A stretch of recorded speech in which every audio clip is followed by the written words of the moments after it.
रामपुर नाम का एक प्यारा सा गांव था जहाँ पर रामू अपने घर में रहता था। वह बहुत ही गरीब था। उसकी एक लड़की और एक लड़का था और उसकी पत्नी जो उसे हर वक्त कहती थी कि तुम कुछ कमाया करो और खाने के लिए हमारे पास कुछ नहीं है, इसलिए तुम काम पर जाया करो। और इसीलिए रामू को हमेशा अपनी पत्नी के ताने सुनने पड़ते थे। रामू ये सोचता रहता था कि मैं पैसे कहाँ से लाऊं कि मेरा घर चल पाए। इतने में ही रामू कहता है, अरे भगवान, तुम इतना गुस्सा ना किया करो। और तुम्हें तो पता है ना, मैं कुछ ना कुछ ढूंढ ही लूंगा काम, और जिससे हमारा परिवार चल सकेगा। तुम इतनी टेंशन मत लो। दोनों बच्चों ने सुबह से कुछ नहीं खाया है और मैंने भी कुछ नहीं खाया है। तुम जाओ और हमारे लिए कुछ खाने के लिए लेकर आओ। रामू मंदिर जाता था और वहीं जो प्रसाद मिलता था तो वह मंदिर का प्रसाद लेकर अपने घर में दे दिया करता था, जिसे उसके बेटे और उसकी पत्नी खा लिया करती थी और वह खुद भी अपना पेट इसी प्रसाद से भरता था। लेकिन मंदिर कुछ कारण से बंद हो जाता है, जहाँ प्रसाद मिलना बंद हो जाता है। मैंने कहा था ना कि कुछ ढंग का काम सीख लो, लेकिन नहीं, तुम्हें तो सिर्फ बहाने चाहिए, बहाने। मेरे बीवी बच्चे भूखे हैं, जाओ कहीं से तुम कुछ लेकर आओ, अभी जाओ। रामू बाजार जाता है और वह चोरी कर लेता है।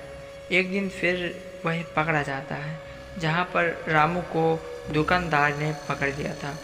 रामू बहुत ही ज़्यादा उदास था क्योंकि उसे पता था कि वह चोरी करते हुए पकड़ा गया है। इसीलिए वह दुकानदार उसे गांव के 3-4 लोगों को और बुलाता है और सबके सामने उसे कहता है, सरपंच जी, मेरे बीवी और बच्चे बहुत ही ज़्यादा भूखे थे, इसीलिए मैंने चोरी की, अन्यथा मुझे चोरी करने के लिए कोई ज़रूरत नहीं थी।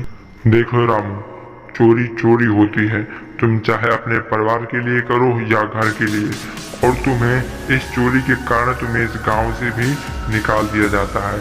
आज के बाद तुम इस गांव में नहीं रहोगे और इस गांव से तुम अभी के अभी अपने परिवार को लेकर यहाँ से निकल जाओ। रामू बहुत ही ज़्यादा दुखी होता है क्योंकि उसको उस गांव से निकाल दिया गया था। वह सारी बात अपनी पत्नी और बच्चों से बताता है। पत्नी बहुत ही ज़्यादा दुखित होती है, लेकिन फिर भी वह कहती है कि अगर तुमने चोरी की है तो हमें इस गांव से बाहर तो जाना ही पड़ेगा।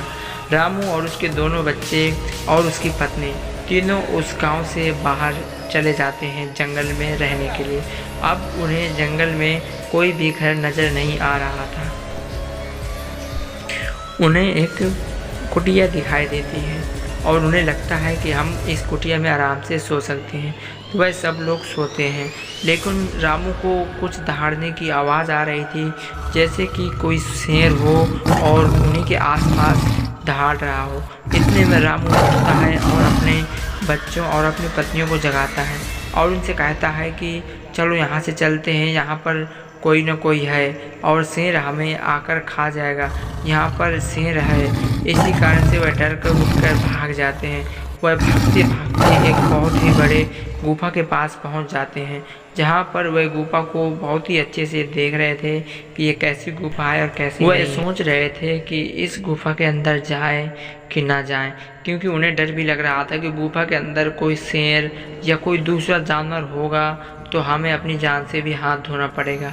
लेकिन वह सब लोग हिम्मत करते हैं और वह गुफा के अंदर जाते हैं। जैसे ही वह गुफा के अंदर जाते हैं तो उनकी आंखों पर विश्वास नहीं होता।